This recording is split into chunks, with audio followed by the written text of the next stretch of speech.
जितना बोला जाए उतना कम है। पूरा रघुवंश ऋणी है इस सुमित्रा का, त्याग समर्पण है। इसने अपने जीवन में अपने लिए तो कुछ किया ही नहीं। प्रभु राम को लखन जैसा पुत्र, श्री भरत को शत्रुघ्न जैसा पुत्र देने वाली ये माता सुमित्रा। मद्रास के नरेश सौमित्र उनकी बेटी सुमित्रा। माता सुमित्रा की जन्मभूमि मद्रास, मद्रास नरेश की बेटी सुमित्रा। रोम रोम में कूच कूच करके धर्म की ऋचाएं भरी हुई है।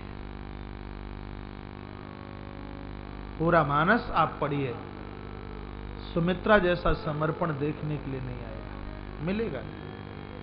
अपने दोनों पुत्रों को, इन दोनों पुत्रों की सेवा में और स्वयं कैकेयी माता और माता कौशल्या के चरणों में सेवा करते करते इस सुमित्रा ने अपने आप को खपा दिया। क्या बोलते हैं, लखन तूने मेरे दूध को ले जा दिया। राम यदि वन के लिए जा रहे हैं तो तुझे भी तो राम के साथ ही होना चाहिए था। और शायद तुझे ये नहीं पता होगा कि वनवास राम का किसी और के लिए नहीं है, वनवास तेरी वजह से हुआ है। कमाल कर दिया माता, कितनी लंबी सोच माता सुमित्रा की। ये वनवास का कारण एक तू है, तेरी वजह से वनवास है।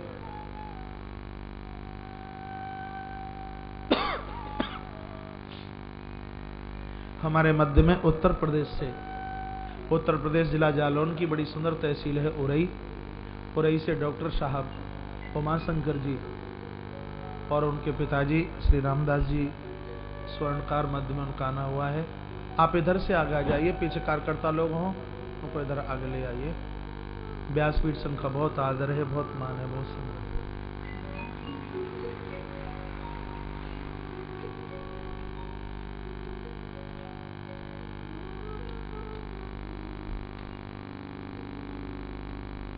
ये बहुत ध्यान रखना पड़ता है, कौन आ रहा है कौन जा रहा है। हाँ, एक एक श्रोता के ऊपर ध्यान रखना पड़ता है।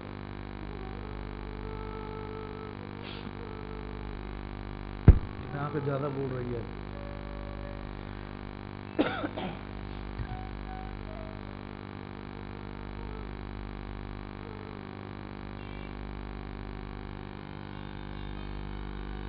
लखनलाल ने पूछा, माता मेरी वजह से क्यों? तुमरे भाग राम बन जाई, दूसरो हेतु तात कछु नहीं। आइए जरा, पिछले साल शिवरात्रि को इनके आवास पर मैंने बहुत बड़ी कथा करी है, बहुत भारी भीड़ थी। तुम्हारी कथा की वर्षगांठ अब के बालाघाट में ही होगी। एक बार पुनः ताली बजाइए। बहुत बढ़िया परिवार है। तुलसीवन आश्रम की तो सुंदरता है।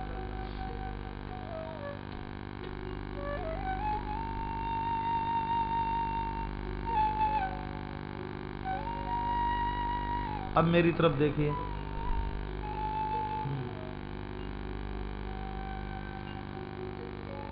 माता सुमित्रा कहती है, लखन तुम लखन नहीं पूर्व के शेष हो, और धरती तुम्हारे सिर के ऊपर, और धरती पर रावण जैसे अत्याचारी इन दुष्टों का वजन धरती के ऊपर, और धरती का वजन तुम्हारी खोपड़ी के ऊपर। तो इस वजन को अब तुम्हारा खोपड़ा सहन नहीं कर पा रहा।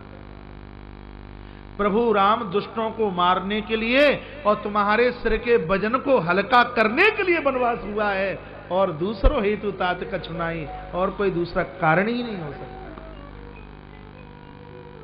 और तू यहां अयोध्या की गलियों में डोल रहा है, घूम रहा है। ये कहा था कि मां को आदेश लेके आइए।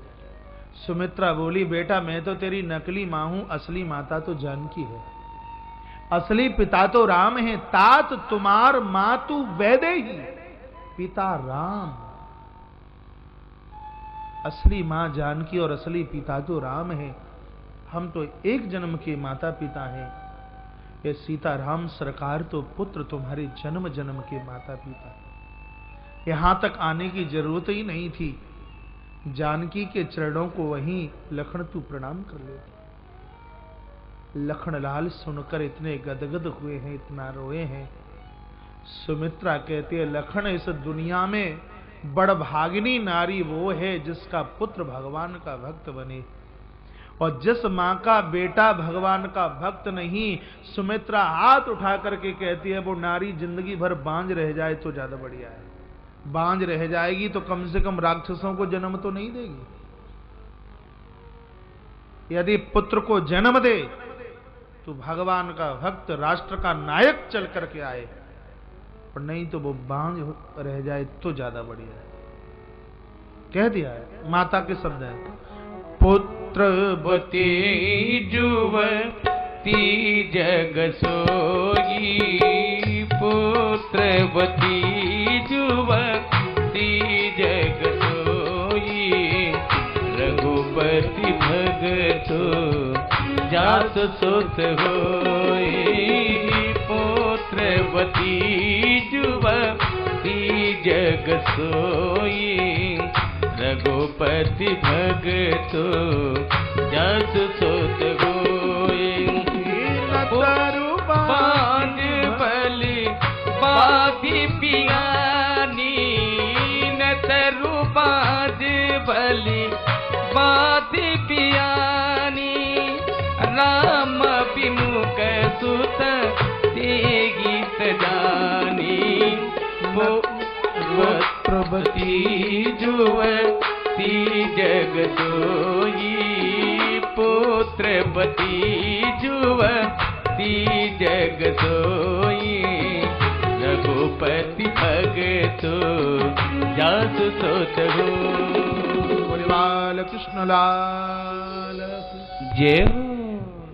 पुत्रवान माता वो है जिसका पुत्र भगवान का भक्त बन करके आए। आप सब लोग मेरी आवाज को सुन रहे हैं टेलीविजन के माध्यम से भी। आज व्यासपीठ से कहना चाहूंगा, बच्चे प्रातः जागते हैं, स्कूल बाद में जाएं, पहले इनसे सूर्य अर्घ दिलवाइए, पकड़िए जबरदस्ती से। 2-4 दिन जबरदस्ती करनी पड़ेगी और बाद में वो आपकी बात मानने को तैयार हो जाएंगे। उनको कहिए कि मंदिर में कुछ पूजा करके, कुछ बोल करके जा।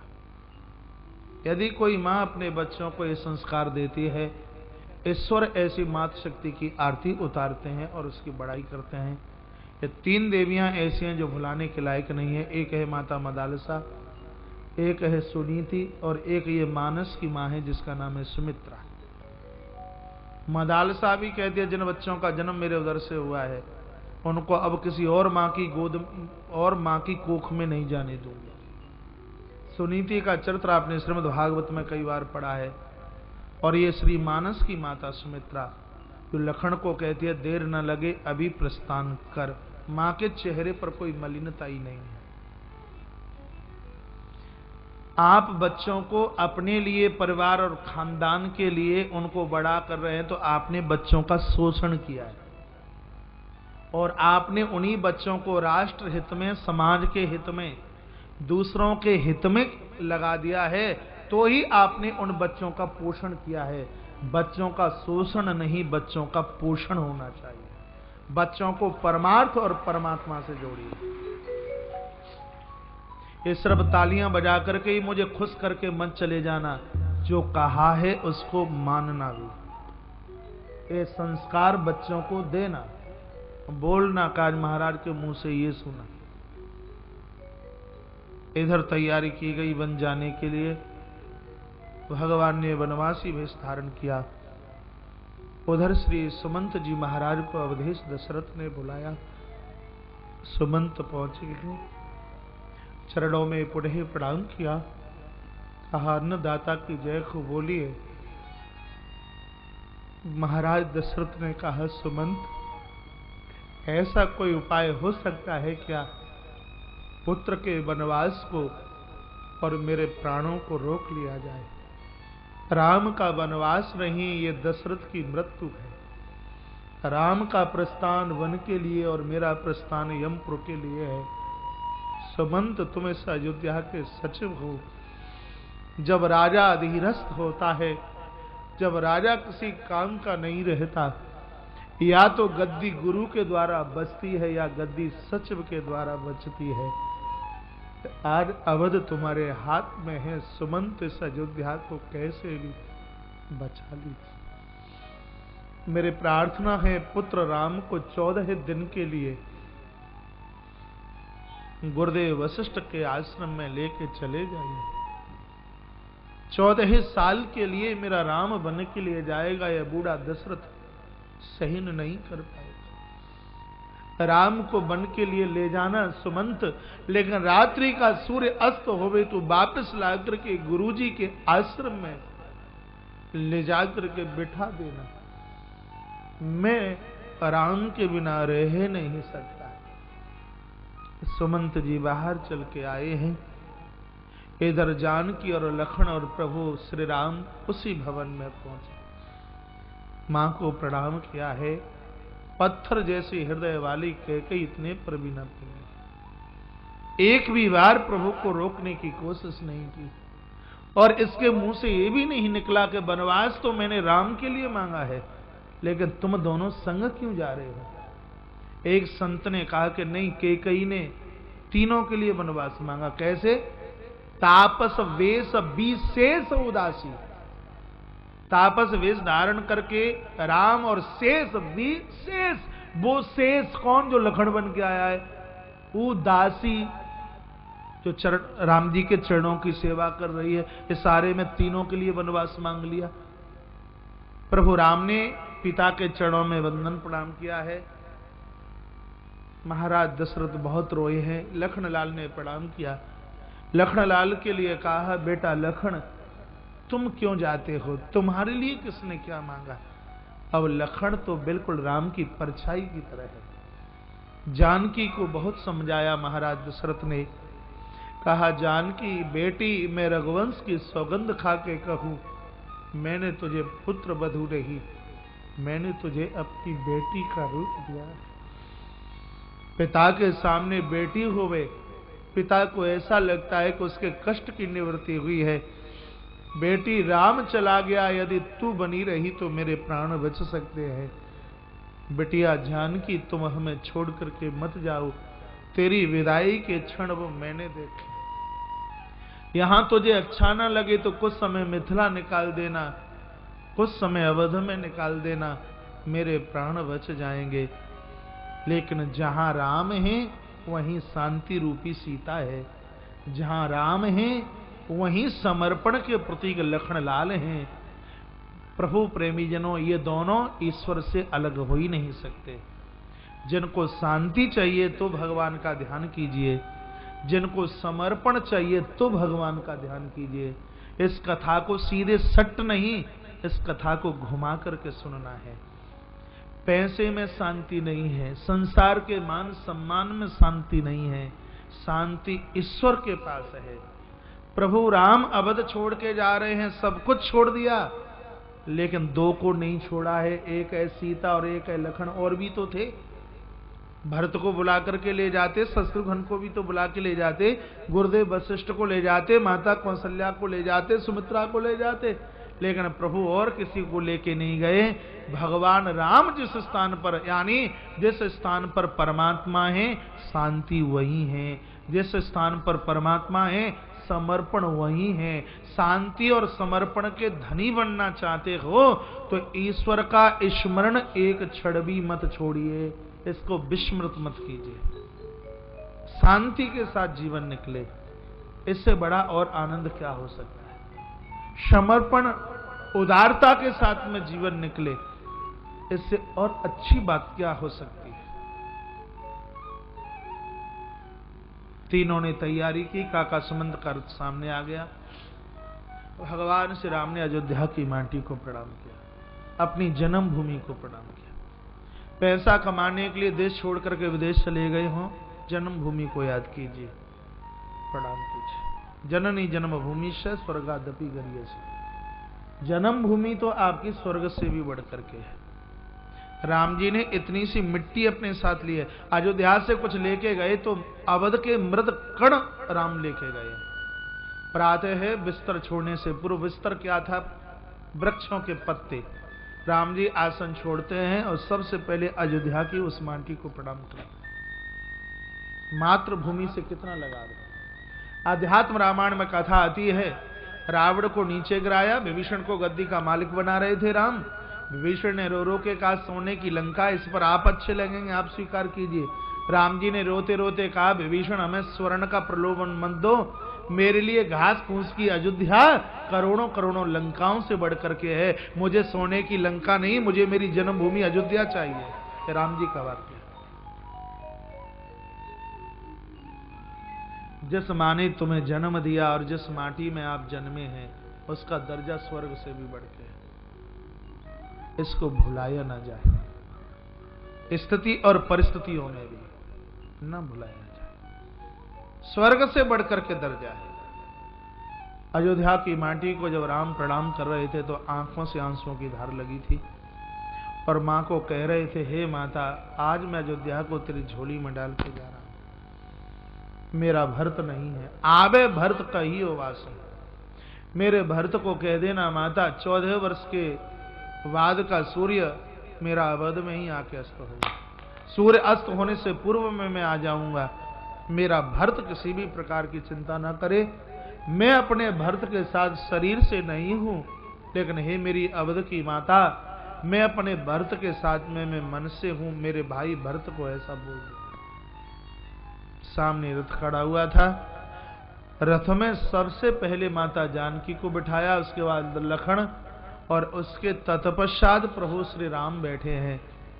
रथ चला, गुरुदेव वशिष्ठ के चरणों में चीख पड़े महाराज दशरथ का, और करे अपराध को और पाव फल भोग, अपराध कोई करे और फल कोई भोगता है, ये विधाता की कहां की रीति है। अपराध मैंने किया तो उसका फल मेरे पुत्र राम को क्यों भोगना पड़ रहा है, गुरुजी बताइए। गुरुजी आज बोल नहीं पाए। जिस समय मेरे भगवान वन के लिए प्रस्थान कर रहे थे, चाहे बूढ़ा रहा हो, चाहे युवान रहा हो और चाहे बालक रहा हो, लोगों ने अपने घर के ताले ही नहीं डाले, सब लोग प्रभु राम के पीछे पीछे चलने लगे। किसी ने पूछ लिया कि घर का दरवाजा बंद तो करते। अयोध्या के लोगों ने क्या जवाब दिया, राम ही तो हमारे जीवन की संपत्ति, जब हमारी संपत्ति ही चली गई तो अब क्या ताला ईंट और पत्थरों के लिए डालें। गोस्वामी जी लिखते हैं कि ज्यों ही राम जी ने अवध से विदाई ली है तो अब यहां जो तीर्थ अवध नजर आता, वो अवध अयोध्या ने घर मसान परिजन जन्मभूता शब्द लिखा है। अयोध्या शमशान भूमि जैसी लग रही है। अयोध्या के लोग भूत और प्रेत जैसे लग रहे हैं। जो अयोध्या के लोग देव जैसे लगते थे, देवता जैसे लगते थे, गोस्वामी जी कहते हैं कि वो अयोध्या के लोग भूत और प्रेत जैसे लग रहे हैं। अयोध्या के जो घर हैं वो शमशान घाट जैसे लग रहे हैं। कथा कहना चाहती है कि घर घर तवैये, जब वहां राम की छवि यानी ईश्वर की छवि है। जिन घरों में ईश्वर को नहीं माना जाता वो घर नहीं महाराज, वो तो शमशान घाटी है, वो तो शमशान भूमि है। यदि किसी ने किसी को ये बोल दिया कि राम जी के साथ तुम्हें नहीं जाना, हम जा रहे हैं, तुम घर को देखना, उसी को ऐसा लगता कि हमारी गर्दन पर किसी ने तलवार चला दी। सब पीछे पीछे लग लिए। बालक वृद्ध व्याय ग्रह लगे लोग सब साथ, तमसा तीर निवास किए प्रथम दिवस रघुनाथ। तमसा नदी के तट पर पहली रात्रि को पहुंचना हुआ। रात्रि का पड़ाव माता तमसा के तट पर डाला। अयोध्या के सब लोग साथ में। आधी रात्रि हुई, प्रभु तो सोए ही नहीं। काका सुमंत को राम जी ने कहा काका रथ तैयार कीजिए। अभी तो आधी रात्रि है, क्या बात है। प्रातः हो गया। अयोध्या के लोग रो रो के मुझे वापस ले जाएंगे, जाने नहीं देंगे, मेरा नियम पूरा नहीं होगा, इसलिए इनको सोते छोड़ता हुआ और मैं अपने कदमों को आगे के लिए बढ़ाता हूं। रथ तैयार किया है, जानकी राम बैठे हैं, श्री लखनलाल जाग रहे थे, वो भी बैठ गए और थोड़ा सा रथ आगे की तरफ चला। लखनलाल रो पड़े और कहा प्रभु, दुनिया आपको कहती है कि आप दयालु हैं, लेकिन मुझे तो आज पता लगा है आप दयालु नहीं, आप तो बिल्कुल पत्थर है, बहुत कठोर है। का क्या हुआ, रो क्यों रहा है? अयोध्या की याद आ रही है तो वापस चला जा, रोता क्यों है?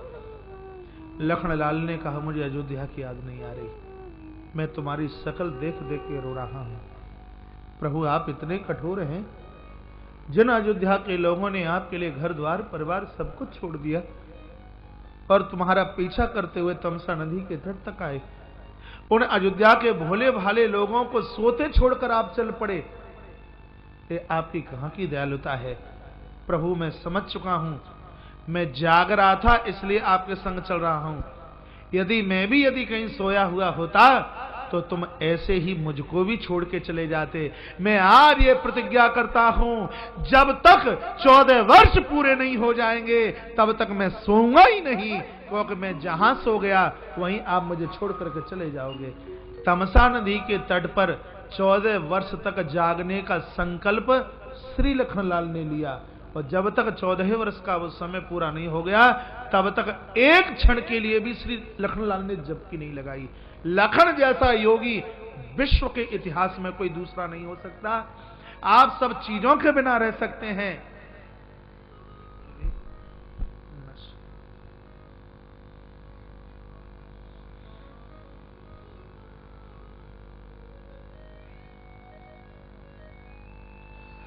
बोली बांके बिहारी लाल की जय। कृष्ण कन्हैया लाल की जय। जय जय श्री राधे श्री कृष्ण गोविंद। गोविंद हरे मुरारे, हे नाथ नारायण वासुदेव। श्री कृष्ण गोविंद हरे मुरारे, हे नाथ नारायण वासुदेव। हे नाथ नारायण वासुदेव, हे नाथ नारायण वासुदेव, हे नाथ नारायण। बोली बाल कृष्ण लाल की जय जय जय श्री राधे जय जय श्री राधे जय जय श्री राधे श्याम। आप सब चीज के बिना रह सकते हैं, आप नींद के बिना नहीं रह सकते। पाम की थोड़ी नस चढ़ गई थी, बहुत भारी दर्द हुआ, हो जाता है कभी कभी। लखनलाल ने प्रतिज्ञा की, मैं सोऊंगा नहीं। व्यक्ति हर चीज के बिना हो सकता है गुजारा कर ले, लेकिन आदमी नींद के बिना नहीं रह सकता। इसलिए लखन जैसा योगी देखने को ना मिले। रथ आगे की तरफ चला है। यह समाचार निषाद राज गुहू को पता चला कि प्रभु का आगमन हुआ है। निषाद राज गुहू समाचार मिलते ही सबको अपने साथ में लेता हुआ प्रभु की अगुवाई के लिए चल पड़ा। सुंदर चौपाई दोहा नंबर 87 के नीचे। ये सोदी निषाद जब पाई, निषाद जब पाई, मुदित लिए प्रिय बंधु बुलाई। यह सोदी निषाद जब पाई, निषाद जब पाई, मुदित लिए प्रिय बंधु बुलाए। ये सुधि गुह निषाद जब पाई, ये सुधि गुह निषाद जब पाई, मुदित लिए प्रिय बंधु बुलाई। मुदित लिए प्रिय बंधु बुलाई। ये शुद्धि गोगनी साध जब पाई, साध जब पाई, मुदित लिए प्रिय बंधु बुलाई। समाचार संगवेरपुर के मुखिया निषाद राज को पता चला, प्रभु की अगुवाई के लिए आगे चल करके आया है। भगवान ने देखा कि निषाद गुहू आ रहा है। भगवान रथ छोड़ करके दौड़ पड़े और महाराज निषाद राज गुहू को उठाकर भगवान ने अंक में भर लिया। गुहू ने कहा, सरकार शायद आपको मेरी जाति बिरादरी के बारे में नहीं पता। हम तो ऐसे गिरे हुए हैं कि किसी के ऊपर हमारी छाप भी पड़ जाए तो लोग सोने का सींचा लेते हैं। ऐसी गिरी हुई जाति में हमारा जन्म हुआ है। भगवान ने शब्द तो सुने ही नहीं, बस परमात्मा के राम राज्य की स्थापना का आरंभ यहीं से हुआ। महाराज दशरथ की गद्दी का कलश तो सिर्फ दीवालों के ऊपर रखा रह गया, लेकिन प्रभु राम की गद्दी का सृजन एक गरीबों की झोंपड़ी से हो रहा है, गरीबों के घर से हो रहा है। राम राज्य की स्थापना का यही आरंभ यहां से, जो बहुत छोटे से छोटा था, प्रभु राम ने उसको अपने कंठ से लगाया। हम कहते हैं कि अमीरों से आपने दोस्ती की है, कुछ भी नहीं, बड़ी बात तो यह होगी कि अनाथों को आपने सनाथ कर दिया। मुझे लगता है कि किसी भगवान से आप कम नहीं है। पानी वहां डालिए जहां सही में जल की जरूरत है। भरे सागर में 4 बाल्टी छोड़ दीजिए, कोई मायना नहीं। जो वृक्ष सूख रहा है वहां एक बूंद भी डाल दोगे तो उस वृक्ष को हरियाली मिल जाएगी। भगवान ने गरीबों के ऊपर बड़ी कृपा की। हाथ जोड़ करके निषाद राज गुह ने कहा, सरकार आज रात्रि आप मेरे गांव में विश्राम करें। तो भगवान ने कहा कि पिताजी की आज्ञा है, गांव में रहना तो बहुत, गांव के बीच से मैं प्रवेश भी नहीं करूंगा। निषाद राज गुह ने चरण पकड़ लिया, कहा गांव के बगल में एक कुटिया बनवा दूंगा। एक रात्रि भगवान श्रृंगवेरपुर की वायु सीमा पर प्रभु ने रात्रि विश्राम किया। शीशम के वृक्ष के नीचे भगवान सोए। आज भी बड़ा सुंदर स्थान है वो श्रृंगवेरपुर का, जहां केवट से नौका मांगी है भगवान ने, वो स्थान आज भी है और लोग उसको राम घाट के नाम से आज भी जानते हैं। श्रृंगवेरपुर, कभी आप श्री प्रयाग जाएं और प्रयाग से लखनऊ वाली सड़क पर जाना हो तो श्री प्रयागराज से सिर्फ 25 किलोमीटर आगे इसी सड़क पर बाएं हाथ पर यह स्थान है श्रृंगवेरपुर के नाम से। आज भी लगता है कि यहाँ के लोग राम के ही काल के हैं। वो वृक्ष आज भी शाश्वत है। लखनलाल ने चौकन्ने होकर कैसे पहरेदारी की, वो स्थान आज भी है। शीशम का पेड़ आज भी है। वो लोग तीर्थ की तरह बहुत आदर देते हैं, मान सम्मान देते हैं। कभी आप उधर जाएं, इस स्थान का दर्शन जरूर करना। 3 जुलाई से 9 जुलाई तक तो हमने ही आपका आह्वान किया है नैमिषारण्य के लिए। ये तारीख भुला नहीं देनी है। श्रीमद् भागवत का विराट आयोजन होगा। गुरु पूर्णिमा महोत्सव अब के नैमिषारण्य क्षेत्र में है। गुरु परंपरा में जो मेरे गुरु पुरखों की माटी है, ऐसी नैमिषारण्य की धरती इतना आनंद देने वाली है, साधकों को सिद्धि देने वाली है ये माटी, नैमिषारण्य की, जहां 88,000 महात्माओं को सूत जी महाराज ने भागवत की कथा सुनाई, जहां मनु जी महाराज और माता शत्रुपा ने 23,000 वर्ष तक इस स्थान पर तप किया। प्रभु राम ने प्रकट होकर के दर्शन दिए इस स्थान पर। ऐसी धरती साधक और सिद्धों की, तीर्थवर ने मिश्र विख्याता, अति पुनीत साधक सिद्धिदाता। साधकों को सिद्धि देने वाली ये जगह है। 2 वर्ष पहले हम चित्रकूट की धरती पर भागवत कथा का बहुत विलक्षणता के साथ आनंद ले रहे थे। बालाघाट के काफी लोग थे।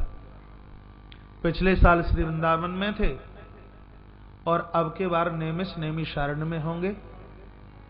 टेलीविजन पर नीचे, चैनल के नीचे पट्टी चल रही है हर आयोजन की, हर प्रोग्राम